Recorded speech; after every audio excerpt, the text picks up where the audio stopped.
নিয়ে এসেছি লোটে মাছের সুস্বাদু ঝোড়ো রেসিপি। ছোট বড় সকলেই এই মাছ খেতে ভালোবাসেন, কিন্তু কাটার জন্য বাচ্চাদের ভীষণ অসুবিধা হয়। তো সেই জন্য আমি আজকে সহজ পদ্ধতি শিখিয়ে দিচ্ছি একটি ট্রিক্স, যাতে করে এই কাঁটাটিকে বেছে ফেলে দেওয়া যায়। একটুখানি মাছ প্যানের মধ্যে দিয়ে কিছুক্ষণ রাখার পরে এইভাবেই কাঁটা চামচ দিয়ে ঘষতে থাকলে দেখবেন কাঁটাটি সহজে বেরিয়ে আসছে এবং মাছের ঝোড়োগুলো বেরিয়ে যাচ্ছে। এইভাবে আমরা প্রতিটা মাছের করে মাছের ঝোড়োগুলোকে বার করে নেব। এই যে দেখতে পাচ্ছেন, এই শিক দ্বারা কাঁটা বেরিয়ে গেল, যাকে আমরা সহজে কী করবো, বাতি দিতে পারবো। যদিও এই মাছের কাঁটাটা ভীষণ উপকারী, কারণ যাদের ক্যালসিয়ামের অভাব আছে, মানে ক্যালসিয়ামে ভরপুর হচ্ছে এই মাছ, কিন্তু বাচ্চাদের জন্য নিতান্তই একটা বেছে করা হয়। এইভাবে আমরা প্রতিটি মাছের থেকে কাঁটাগুলোকে আলাদা করে নেব।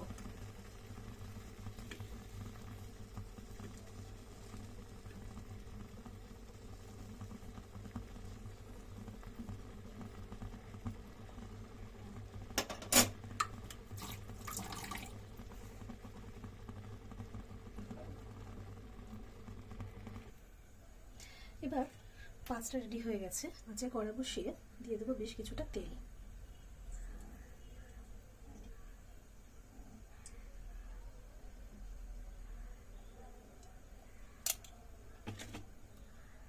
তেল গরম হতে থাক।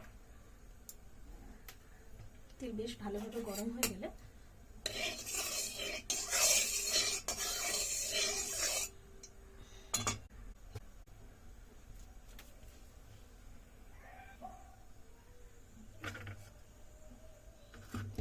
তেল বেশ কিছুটা গরম হয়ে গেছে। এবার এর মধ্যে দিয়ে দিচ্ছি বেটে রাখা পেঁয়াজ।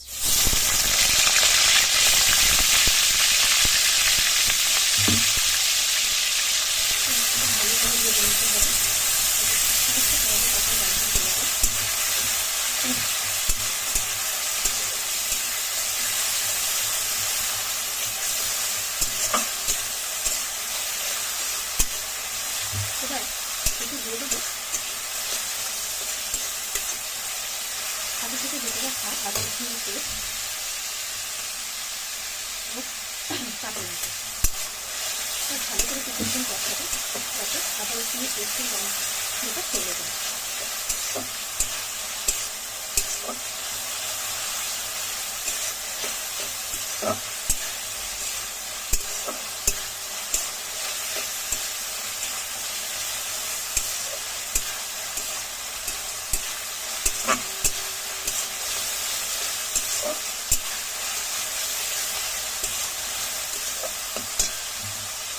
দিয়ে দিচ্ছি বেটে রাখা টমেটো।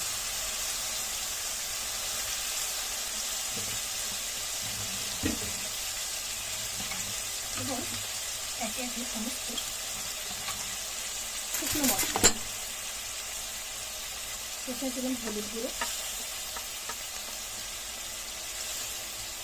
শুকনো লঙ্কার গুঁড়ো, কাশ্মীরি লাল লঙ্কার গুঁড়ো, পরিমাণ মতো নুন দিয়ে ভালোভাবে মশলাকে কষিয়ে নিতে হবে, তাতে কোনোরকম মশলা কাঁচা গন্ধ না থাকে।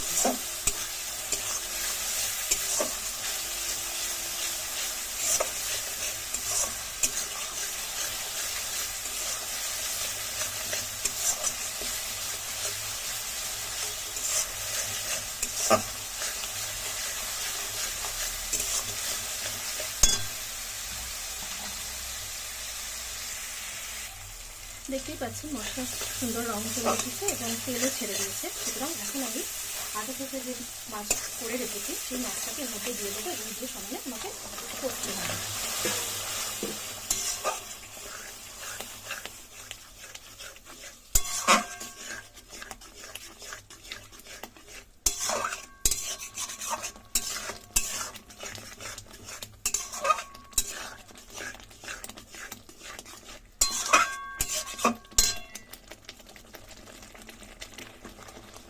আস্তে আস্তে অনেকটা জল কমে এসেছে, ধীরে ধীরে একদম ঝরঝরে হয়ে যাবে মাছ। কিন্তু এটাই যে নাড়তে থাকতে হয়, সমানে এটাকে নাড়তে হয়, মানে কিন্তু কড়াই লেগে যাওয়ার ভয় আছে।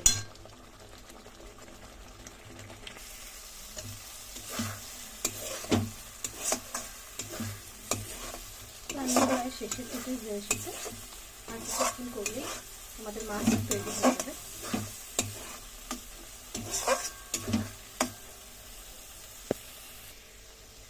এবার ওপর দিয়ে কিছুটা গরম মশলা,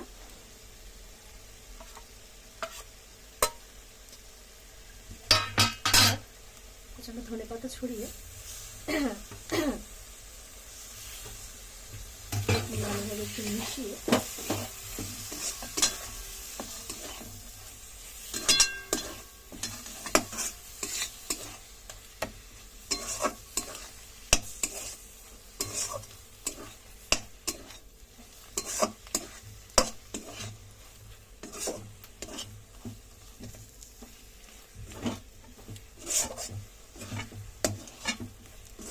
গরম গরম ভাতের সাথে পরিবেশন করুন আমাদের এই লইটা মাছের ঝোড়ো।